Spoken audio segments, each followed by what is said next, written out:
Lección número 19. El Padre Nuestro. Los discípulos veían que Jesús oraba mucho.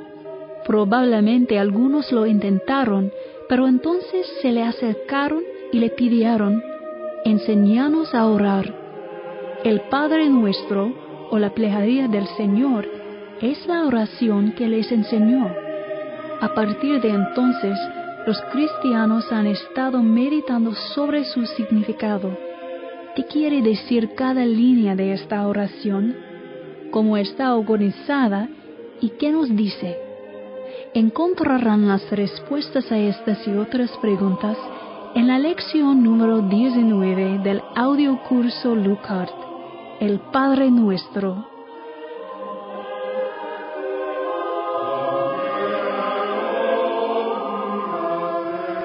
Sección 19.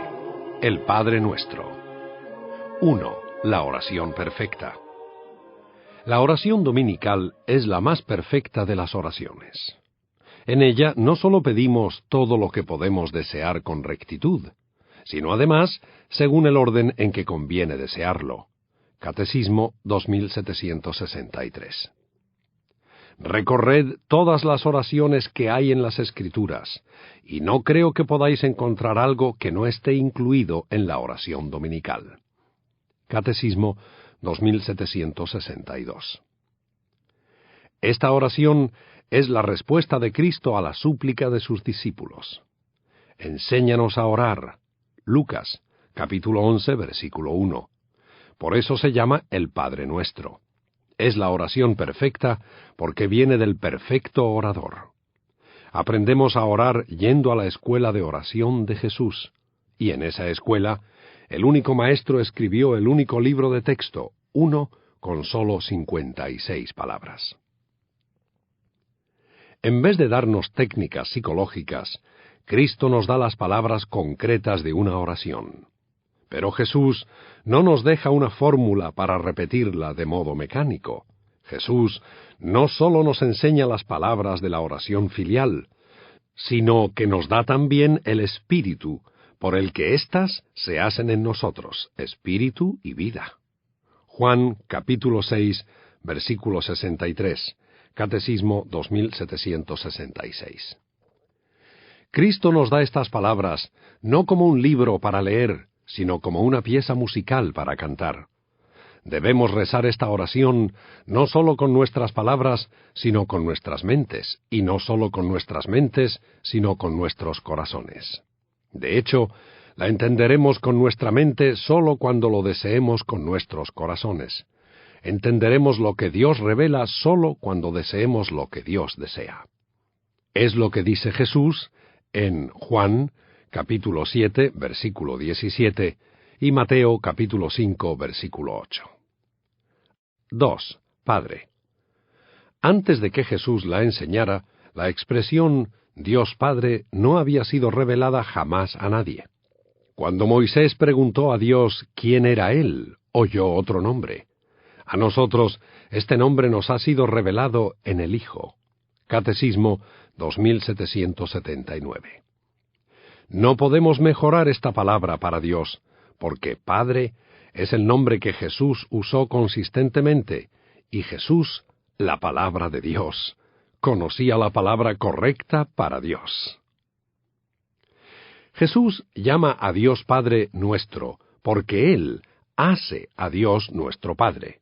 Por Jesús, Dios es también nuestro Padre. Sin Jesús, Dios no es nuestro Padre.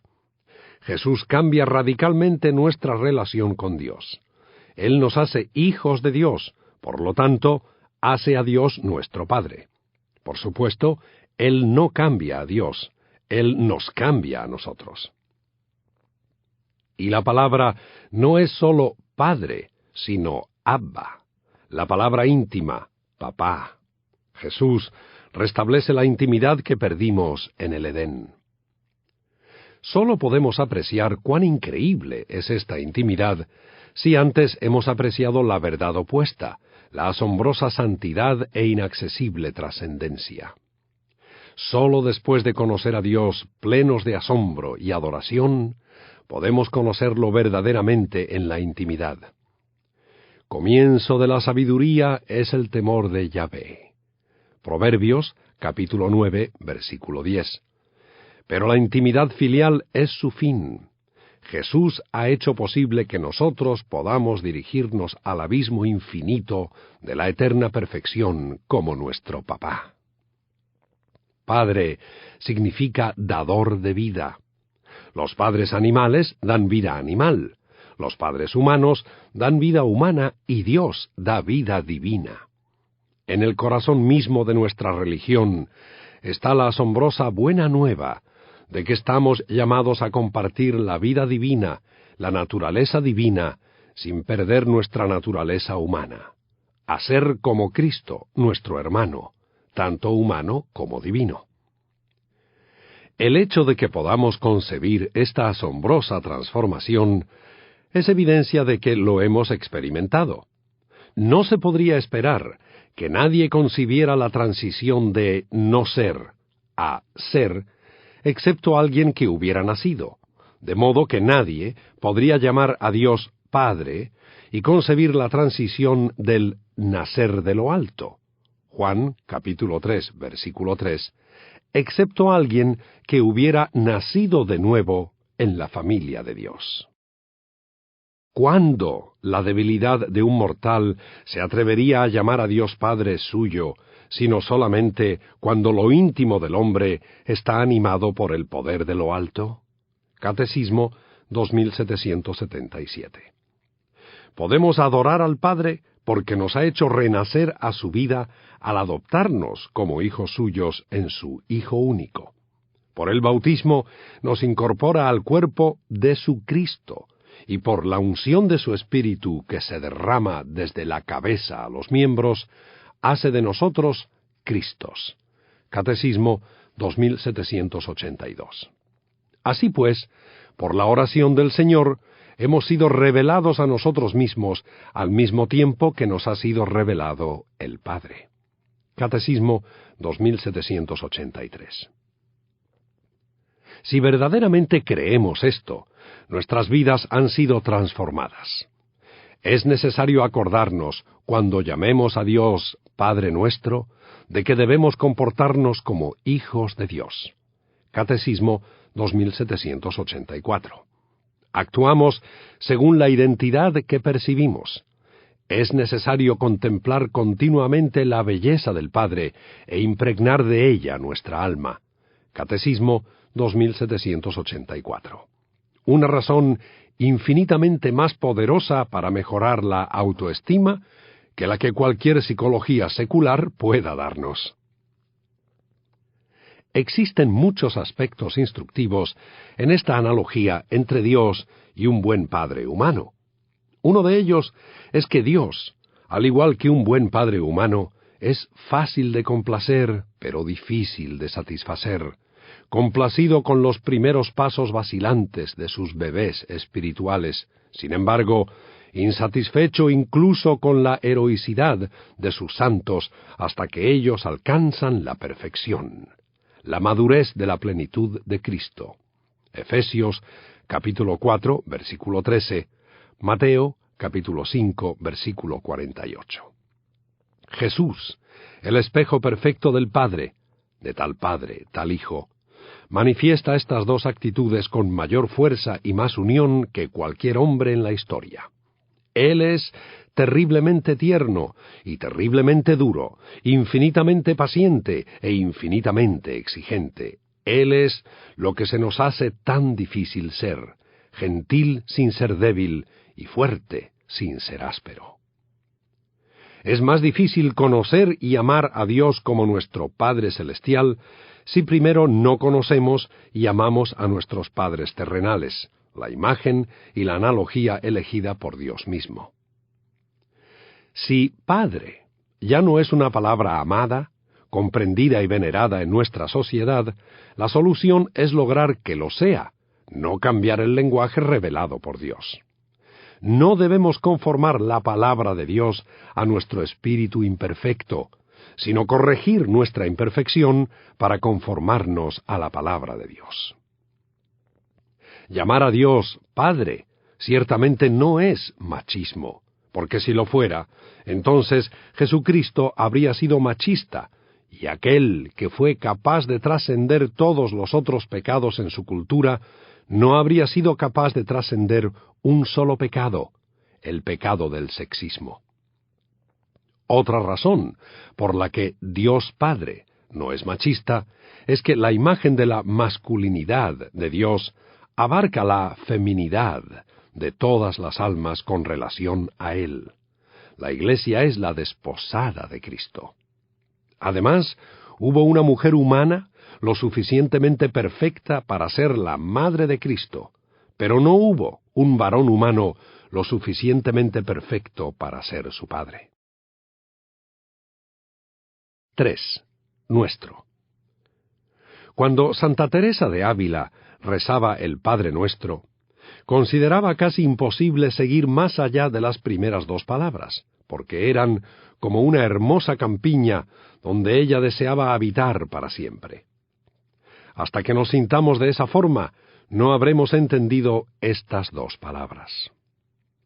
Uno de los misterios más grandes de la vida está contenido en la segunda palabrita, nuestro. Ese es el misterio de la solidaridad. A cada persona que reza se le enseña a llamar a Dios no solo Padre mío, sino Padre nuestro. Cada individuo deberá orar en nombre de toda la Iglesia, porque cada cristiano es una célula en el único cuerpo de Cristo, un miembro de la familia de Dios, un hijo del mismo Padre. Nuestro no expresa una posesión, ¿quién pudiera poseer a Dios?, sino una relación totalmente nueva con Dios. Catecismo 2786. La Iglesia es esta nueva comunión de Dios y de los hombres. Al decir Padre Nuestro, la oración de cada bautizado se hace en esta comunión. Catecismo 2790. La comunión de los santos. Nosotros rezamos con todos los santos y ángeles, rodeados por la gran nube de testigos. Hebreos, capítulo 12, versículo 1. A pesar de las divisiones entre los cristianos, la oración del Padre Nuestro continúa siendo un bien común. Catecismo 2791. Para que se diga en verdad, debemos superar nuestras divisiones y los conflictos entre nosotros. Catecismo 2792. Debido al misterio de la solidaridad en este cuerpo, todas las oraciones hacen eco. Mis oraciones tendrán efecto en mis bisnietos, en extraños que nunca he conocido, en el alma del purgatorio más abandonada. Mis oraciones, ascendiendo hoy como el vapor, descenderán como lluvia en otro momento y lugar, a donde Dios las dirija, donde el suelo sediento las necesite. Mis oraciones pueden ayudar a alimentar almas muy lejos de mí en tiempo y espacio, con tanta certeza como que mi trabajo o dinero pueden ayudar a alimentar cuerpos. Los sistemas de transporte espirituales son tan reales como los físicos, porque el universo espiritual es tan real y unificado como el universo físico, y su gravedad es tan fuerte como la gravedad física. Se llama amor.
4.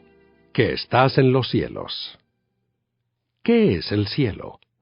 Esta expresión bíblica no significa el alejamiento de Dios, sino su majestad. Dios Padre no está fuera, sino más allá de todo lo que, acerca de la santidad divina, puede el hombre concebir. Catecismo 2794.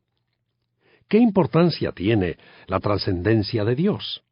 Por un lado, evita la idolatría, la adoración de cualquier criatura finita y alcanzable en vez del Creador infinito e inalcanzable.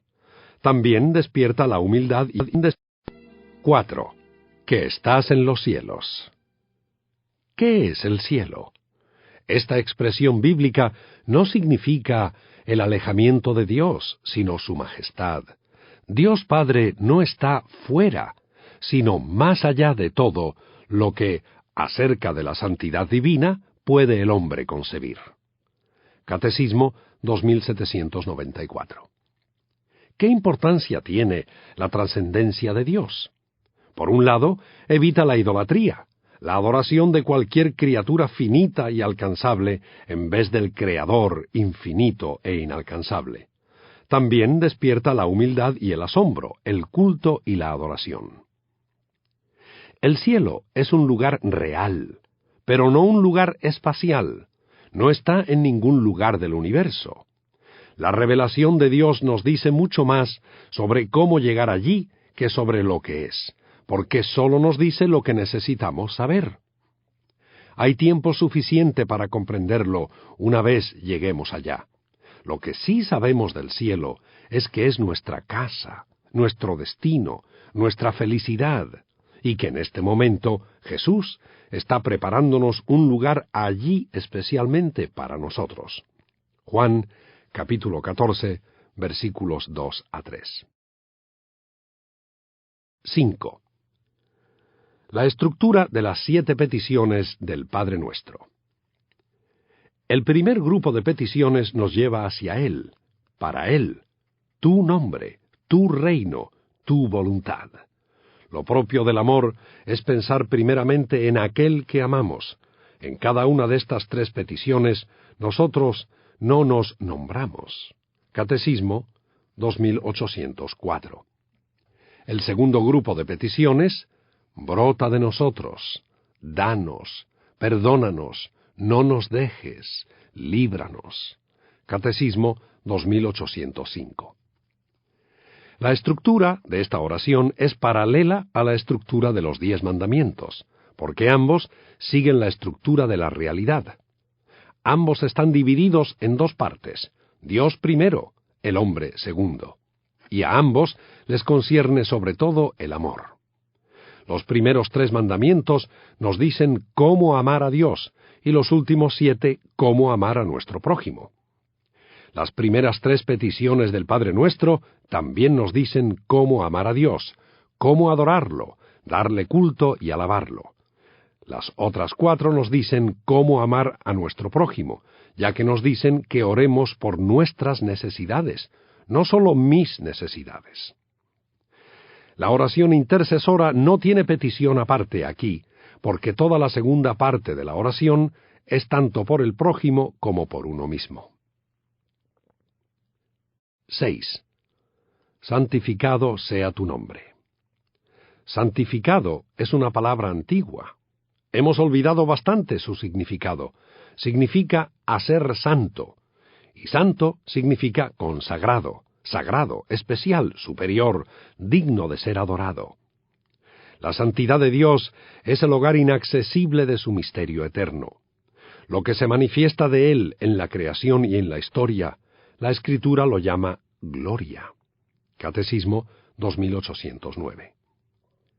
El término santificar debe entenderse aquí, en primer lugar, no en su sentido causativo, solo Dios santifica, hace santo, sino reconocer como santo.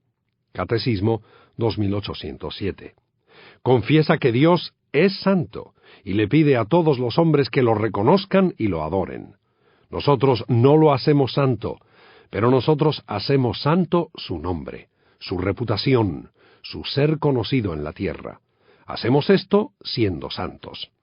Los santos son el argumento incuestionable del cristianismo, y los pecadores son el argumento más fuerte en contra de él. Nosotros hacemos que el nombre de Dios sea santo o no santo.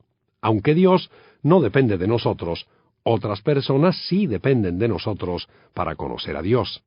Ellos no pueden ver a Dios excepto a través de nosotros. Ellos no pueden ver nuestra fe excepto a través de nuestras obras. Santiago, capítulo 2, versículo 18. Depende inseparablemente de nuestra vida y de nuestra oración que su nombre sea santificado entre las naciones. Pedimos que este nombre de Dios sea santificado en nosotros por nuestra vida. Porque si nosotros vivimos bien, el nombre divino es bendecido, pero si vivimos mal, es blasfemado. Romanos, capítulo 2, versículo 24. Catecismo 2814. Cuando decimos santificado sea tu nombre, pedimos que sea santificado en nosotros, pero también en los otros, para conformarnos al precepto que nos obliga a orar por todos, incluso por nuestros enemigos. Catecismo 2814. La adoración es una necesidad psicológica permanente. Nos permite trascendernos nosotros mismos, y este olvido de nosotros produce el gozo más puro. Nos permite alejarnos de nosotros mismos y de nuestros problemas para poner toda nuestra atención en el Dios que es belleza perfecta, dejando que su luz brille en nuestra oscuridad. Porque en la adoración nuestro rostro se vuelve hacia Dios, hacia la luz, y damos la espalda a nosotros mismos y nuestra oscuridad. La alternativa es ponernos de espaldas a la luz y de cara a nuestra propia oscuridad, o sea, en nuestra propia sombra. Hasta la luna tan pequeña puede eclipsar al gran sol por estar tan cerca de la tierra. Hasta un pequeño problema puede distraernos de Dios por estar tan cerca de nosotros, por ser tan subjetivo, tan nuestro. Aunque la adoración es una necesidad psicológica, nuestro motivo no debe ser que la necesitamos, sino que Dios se la merece. Adoramos no para jugar juegos psicológicos con nosotros mismos, sino para responder honestamente a la realidad. Solo cuando hacemos esto sentimos gozo. Solo cuando nos olvidamos de nosotros mismos, nos encontramos a nosotros mismos. Debemos empezar con Dios en vez de con nosotros mismos, porque así es la cosa. Así está ordenada la realidad. Dios es primero, y tratarlo como segundo o como un medio para nuestros fines es trastocar el orden de la realidad y tener un Dios falso, un ídolo, y todos los ídolos se rompen. La adoración es adiestramiento para el cielo. Hay sólo una diferencia de grado entre la adoración de un creyente ordinario y el mayor éxtasis del místico más grandioso. Entre la pequeña chispa de gozo encendida en nuestra alma por cada acto de adoración y el fuego que nos consumirá eternamente en el cielo cuando entremos en el gozo del Señor. Mateo, capítulo 25, versículo 21. La música del cielo es un santificado sea tu nombre, cantado por toda criatura, desde los ángeles hasta las piedras. Jesús dice que si no alabamos a Dios, las mismas piedras gritarán. Lucas, capítulo 19, versículo 40. El único lugar donde no hay alabanza es el infierno. El deseo de santificar el nombre de Dios con adoración y alabanza es un gusto adquirido, un hábito para el que nuestra naturaleza caída necesita adiestramiento, especialmente hoy. A nosotros, los igualitarios modernos, nos parece difícil hacer una reverencia. Tenemos muy poco adiestramiento terrenal para la vida celestial. En cualquier era, nuestro egoísmo original no quiere salirse del medio y poner a Dios primero. Tenemos que hacer un esfuerzo. 7. Venga a nosotros tu reino.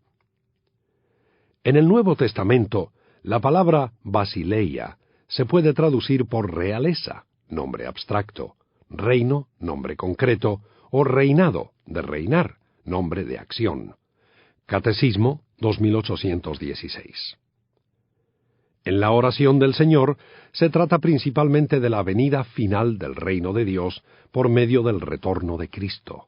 Pero este deseo no distrae a la Iglesia de su misión en este mundo, más bien la compromete.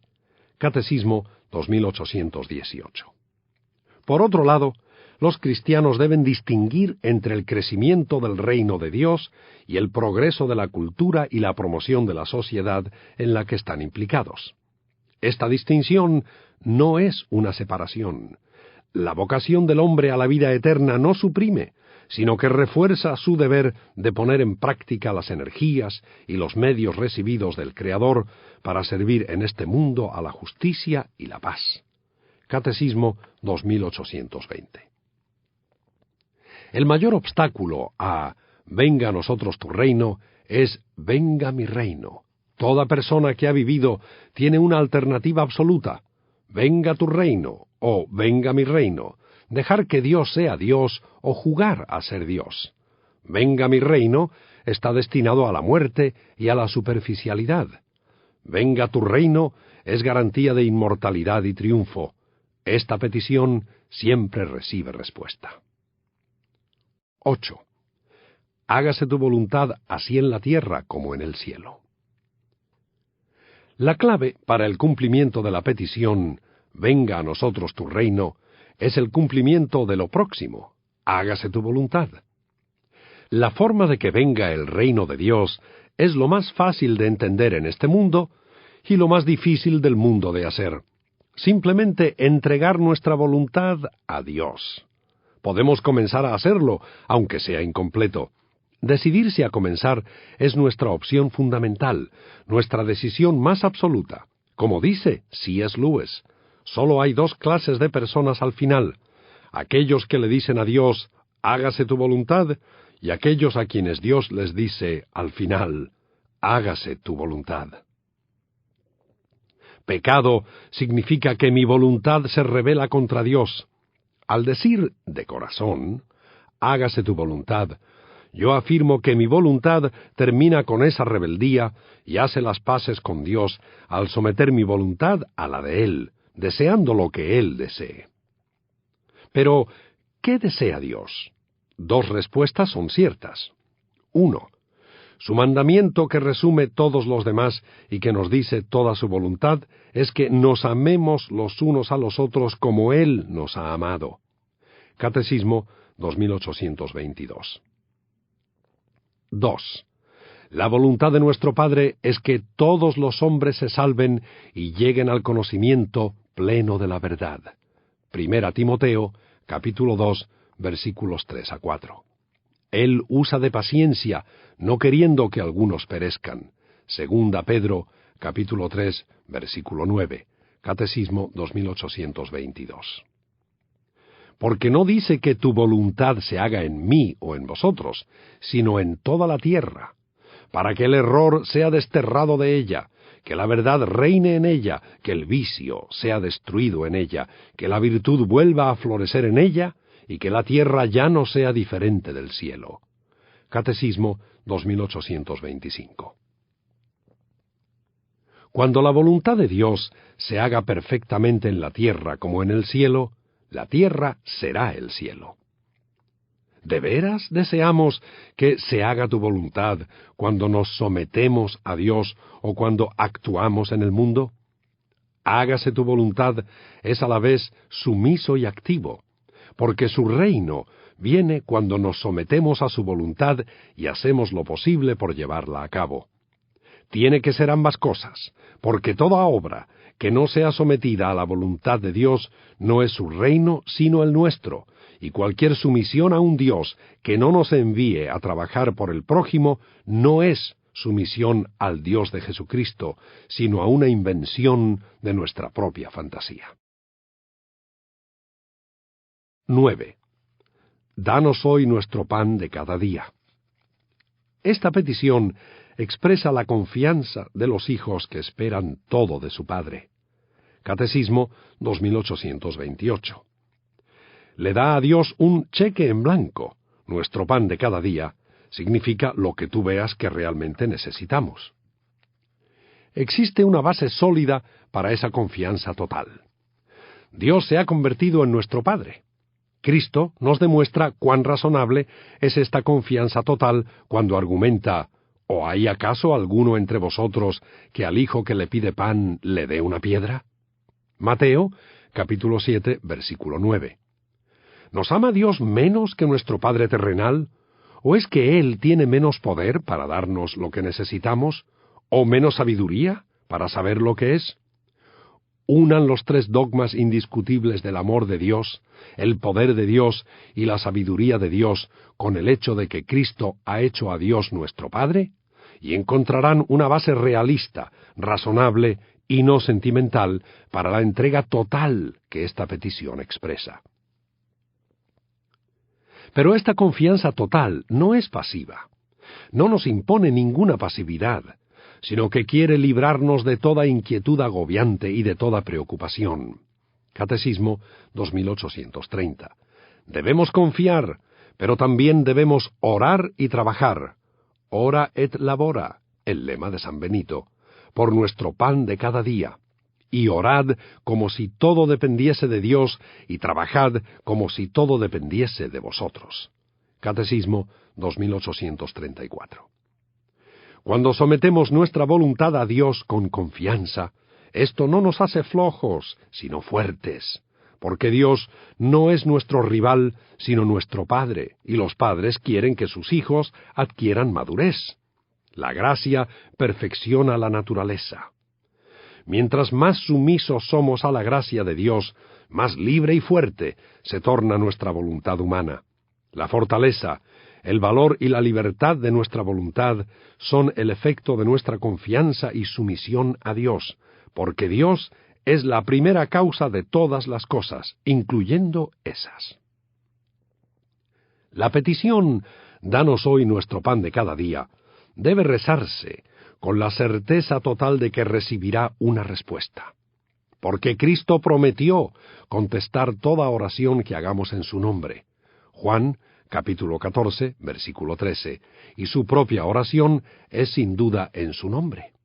De modo que, cuando no conseguimos lo que pedimos, sabemos que ese no es nuestro pan de cada día, no es lo que necesitamos este día.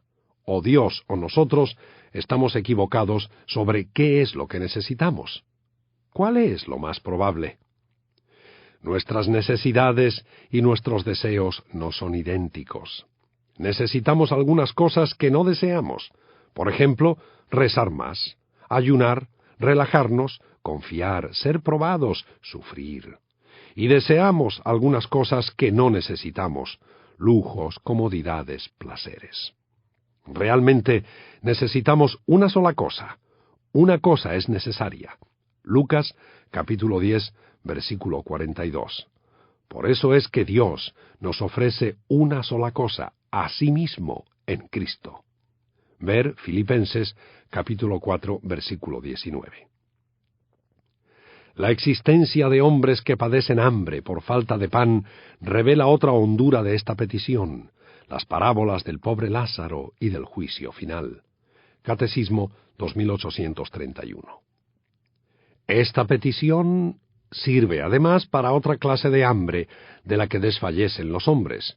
No sólo de pan vive el hombre, sino de todo lo que sale de la boca de Dios. Deuteronomio, capítulo 8, versículo 3. Hay hambre sobre la tierra, mas no hambre de pan, ni sed de agua, sino de oír la palabra de Dios. Amós, capítulo 8, versículo 11. Catecismo 2835. La petición nos dice que recemos solo por el pan de hoy, porque Cristo nos dice: así que no os preocupéis del mañana, cada día tiene bastante con su propio mal. Mateo, capítulo 6, versículo 34. Reza hoy por el pan de hoy, reza mañana por el de mañana, o sea, cuando el mañana se torna en hoy. Cristo vivió en el presente, y nosotros debemos hacer lo mismo. Por otra parte, si siempre estamos planeando ser felices o buenos, nunca lo somos, porque para mañana siempre falta un día. Cristo nos advierte con marcada frecuencia contra la preocupación y el miedo, porque son enemigos poderosos de la fe, la esperanza y el amor. La palabra griega usada aquí para de cada día, epiousios, no tiene otro sentido en el Nuevo Testamento. Tomada al pie de la letra, epiousios, lo más esencial, designa directamente el pan de vida, el cuerpo de Cristo. La Eucaristía es nuestro pan cotidiano, nos une al cuerpo del Salvador y hace de nosotros sus miembros para que vengamos a ser lo que recibimos. Catecismo 2837. Por lo tanto, debemos rezar por el don que Dios ya nos ha dado. Al decir danos, debemos cuidar de recibir lo que se nos ha dado. 10. Y perdona nuestras ofensas, como también nosotros perdonamos a los que nos ofenden. Esta petición es sorprendente. Las dos partes están unidas por la palabra ¿cómo? Catecismo 2838. Si la estudiamos cuidadosamente, nos damos cuenta que Cristo nos manda a orar por nuestra propia condenación si no perdonamos los pecados de todos aquellos que pecan contra nosotros. Todos los pecados. No hay límite ni medida en este perdón esencialmente divino. Catecismo 2845. Jesús nunca enfatizó un punto con más dramatismo. Esta petición es tan importante que es la única sobre la cual el Señor retorna para desarrollarla en el Sermón de la Montaña. Catecismo 2841. La razón para su insistencia es que este desbordamiento de misericordia, el perdón de Dios, no puede penetrar en nuestro corazón mientras no hayamos perdonado a los que nos han ofendido. Al negarse a perdonar a nuestros hermanos y hermanas, el corazón se cierra. Su dureza lo hace impermeable al amor misericordioso del Padre. Catecismo 2840. En palabras sencillas, Jesucristo nos garantiza que si no perdonamos al prójimo, no podemos ir al cielo. No es que Dios decidiera arbitrariamente hacer que el perdonar a otros fuera un requisito para que Él nos perdonara. Más bien, es intrínsecamente imposible que recibamos el perdón de Dios si no perdonamos a los demás, al igual que es imposible que alguien reciba un regalo con el puño cerrado. La diferencia entre un alma que perdona y una que no perdona es como la diferencia entre el mar de Galilea y el mar muerto. La misma agua, el río Jordán, fluye a ambos, pero el mar de Galilea está lleno de vida. Todavía los pescadores lo trabajan como en los tiempos de Jesús. Mientras que el mar muerto hace honor a su nombre, nada vive ahí.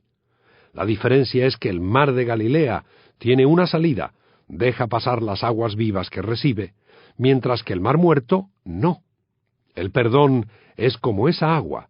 El regalo se puede recibir solo si también se da. ¿Qué es perdonar? No es un sentimiento o pensamiento, sino una selección. No está en nuestra mano no sentir ya la ofensa y olvidarla, pero el corazón cambia la herida en compasión. Catecismo 2843.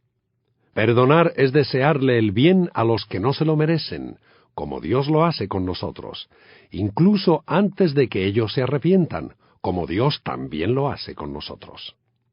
El perdón funciona solo cuando el recipiente lo acepta, o sea, cuando confiesa la culpa y se arrepiente de ella. Pero al igual que Dios da el perdón antes de que lo aceptemos, debemos hacer lo mismo con los que nos ofenden. Esa es la clara implicación de la fórmula. Perdónanos, así como nosotros perdonamos. Pero, ¿qué sucede si pensamos que no necesitamos el perdón? Podemos pensar eso solo si no conocemos a Dios. Por eso es que las peticiones están en ese orden. La forma de poder conocer esta verdad necesaria sobre nosotros mismos, que somos pecadores que necesitan ser perdonados, es llegar a conocer al Dios Santo adorándolo, por lo tanto, conociéndonos a nosotros mismos a la luz de Él, en vez de tratando de conocerlo a Él a la luz nuestra. Porque de acuerdo con las normas humanas, la mayoría de nosotros parecemos estar bastante bien y las exigencias de Dios nos parecen demasiado elevadas. Si usamos las normas humanas, con razón nos preguntamos ¿por qué le suceden cosas malas a la gente buena? Pero cuando llegamos a conocer a Dios, llegamos a conocernos mejor a nosotros mismos, y entonces, por el contrario, nos preguntamos ¿por qué le suceden cosas buenas a la gente mala? Porque no nos merecemos el perdón de Dios. Es simplemente un misterio maravilloso y complejo el por qué Él perdona tanto. Es que Él es así, y debemos tratarnos unos a otros a la luz de este misterio. El perdón da testimonio de que en nuestro mundo el amor es más fuerte que el pecado. Catecismo 2844. Podrá parecer una debilidad, pero es la fuerza mayor en el mundo. A los tontos le parece tonto, pero para el sabio es sabiduría divina. Primera Corintios, capítulo 1, versículos 18 a 25.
Y no nos dejes caer en la tentación. Esta petición llega a la raíz de la anterior, porque nuestros pecados son los frutos del consentimiento a la tentación. Pedimos a nuestro Padre que no nos deje caer en ella. Catecismo 2846. Pero Dios nunca deja caer en tentación a nadie a propósito. Ese es el trabajo del maligno. Dios ni es tentado por el mal, ni tienta a nadie. Santiago, capítulo 1, versículo 13. Al contrario, quiere librarnos del mal. Catecismo 2846. Traducir en una sola palabra el texto griego es difícil. Significa, no permitas entrar en, no nos dejes sucumbir a la tentación. Catecismo 2846. La tentación también se puede interpretar como prueba, de modo que esta petición significa que confesamos con humildad nuestra debilidad y le pedimos a Dios que sea gentil con nosotros, según lo prometido. Caña quebrada no partirá. Isaías, capítulo 42, versículo 3. Sería arrogante pedirle pruebas a Dios pensando en que somos lo suficientemente fuertes para soportarlas. Es asunto de Dios, no nuestro, decidir cuántas pruebas tendrá cada persona. Es asunto nuestro evitarlas cuando sea posible y soportarlas con fe cuando no. Hasta Cristo pidió, Padre mío, si es posible, que pase de mí esta copa. Y entonces añadió, Padre mío, si esta copa no puede pasar sin que yo la beba, hágase tu voluntad. Mateo, capítulo 26, versículos 39 y 42. No podemos pretender ser más fuertes o santos que Cristo. Pero tenemos que creer que fiel es Dios, que no permitirá seáis tentados sobre vuestras fuerzas. Antes bien, con la tentación os dará modo de poderla resistir con éxito. 1 Corintios, capítulo 10, versículo 13. El Espíritu Santo nos hace discernir entre la prueba necesaria para el crecimiento del hombre interior en orden a una virtud probada. Romanos, capítulo 5, versículos 3 a 5, y la tentación que conduce al pecado y a la muerte. También debemos distinguir entre ser tentado y consentir en la tentación.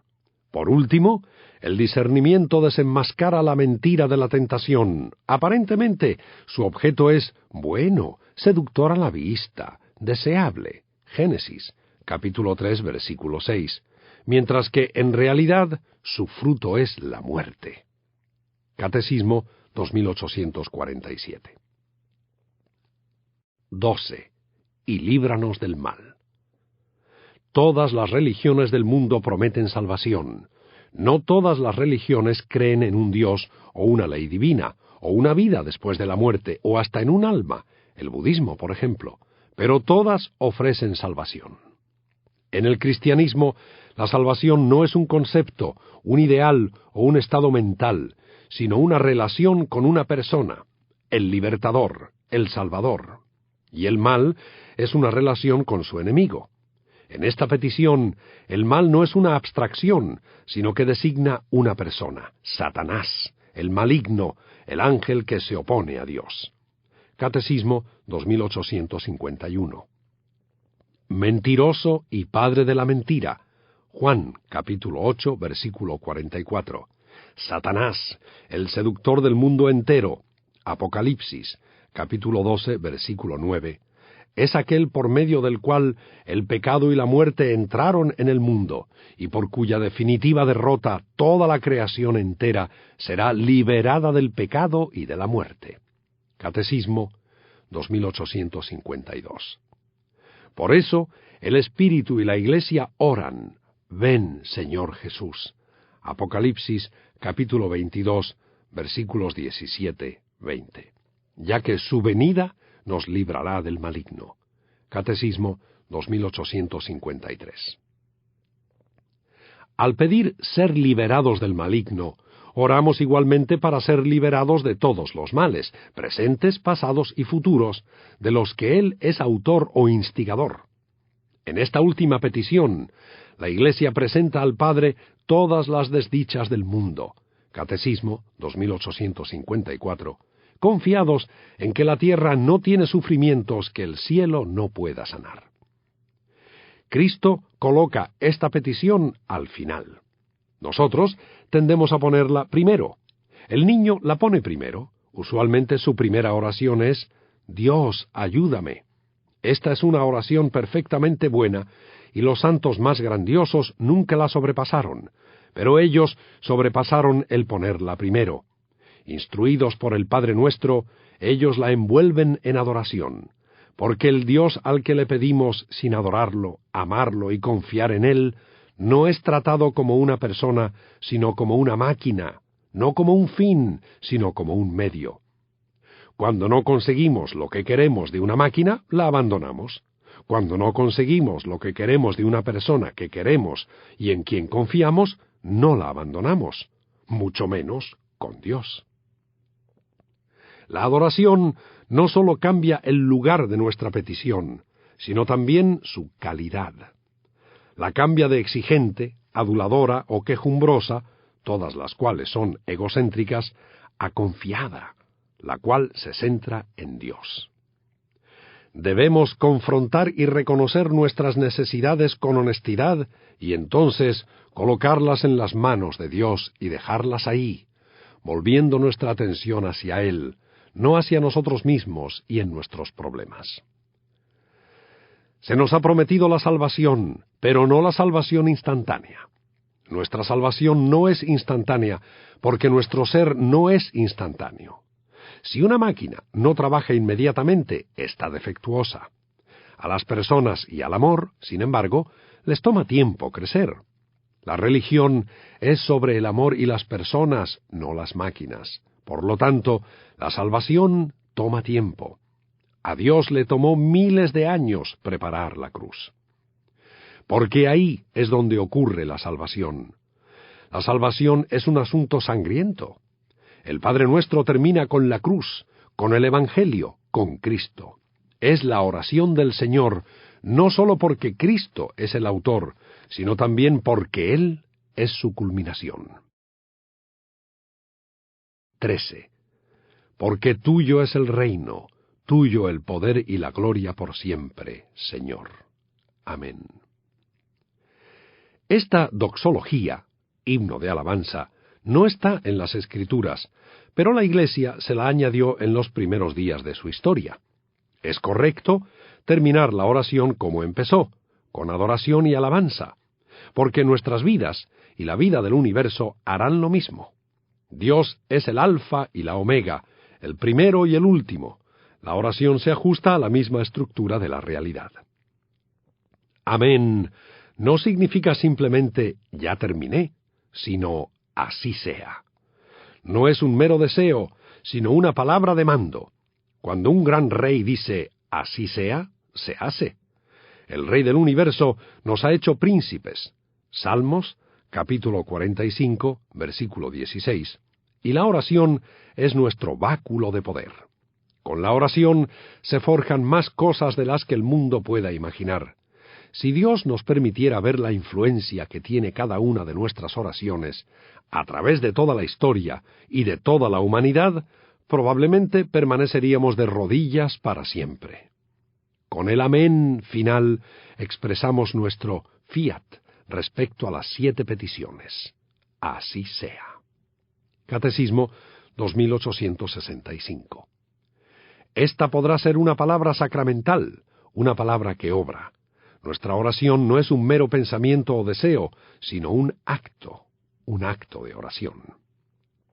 De hecho, cada petición del Padre Nuestro, si se dice con honestidad, es eficaz. Se logra lo que dicen las palabras. Cuando decimos Padre Nuestro, esta fe ratifica nuestra filiación. Romanos, capítulo 8, versículos 15 y 16. Cuando rezamos, santificado sea tu nombre, con ese acto, en realidad, estamos santificándolo. Cuando rezamos, venga a nosotros tu reino, lo estamos haciendo venir, ya que el reino existe primero que nada en el corazón orante. Cuando rezamos, hágase tu voluntad, el deseo mismo es su propio cumplimiento, porque esa es su voluntad, que recemos y deseemos que se haga su voluntad. Cuando rezamos, danos hoy nuestro pan de cada día, ya estamos recibiendo nuestro pan de cada día, el alimento de nuestras almas, que es la oración. Cuando rezamos, perdona nuestras ofensas, como también nosotros perdonamos a los que nos ofenden, estamos perdonando a los demás, porque si no, estaríamos pidiendo nuestra propia condenación. Cuando rezamos, no nos dejes caer en la tentación, estamos escapando a la tentación al situarnos en la presencia de Dios. Y cuando rezamos, líbranos del mal, estamos haciendo efectiva esa salvación, al colocar nuestros pecados y nuestras necesidades a la luz ardiente de Dios, contra la cual no hay oscuridad que prevalezca.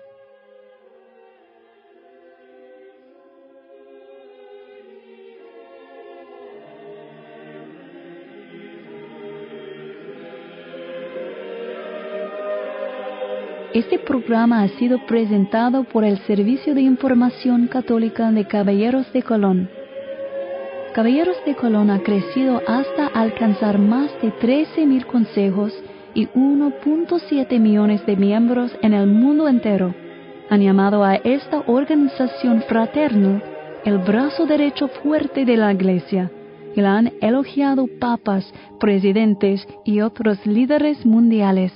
por su apoyo a la Iglesia, su participación cívica y su ayuda a los necesitados. Caballeros de Colón dona dinero y proporciona trabajo voluntario a obras de caridad. Los hombres católicos practicantes que tienen al menos 18 años son elegibles para convertirse en miembros de Caballeros de Colón. Encontrará mayor información en www.kofc.org.